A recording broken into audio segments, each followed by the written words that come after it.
யாரை பத்தியும் கவலைப்படாதீங்க. நமக்கு நம்ம வாழ்க்கை, நம்ம உழைப்பு, நம்ம வெற்றி. இன்னொன்னு சொல்லவா, ஒரு விஷயம் லைஃப்ல நீங்க நினைச்சது நடக்கல, கீழே விழுந்துட்டீங்கன்னு வச்சுங்களேன், சோர்ந்து மட்டும் போயிடாதீங்க.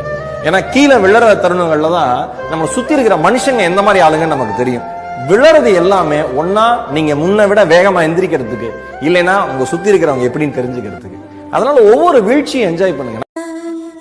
கனாக்களில் வரும் பெண் பிம்பம் திகைக்கிறேன் யார் என்று, முகத்திரை அதை தள்ளி பார்த்தால் முறைக்கிறாய் நீ நின்று. கனகாம்பர இதழை விரித்து குறும்பாயொரு சிரிப்பை உதித்து, திரும்பாமலை நடந்தால் சென்றால் எது மிஞ்சும்?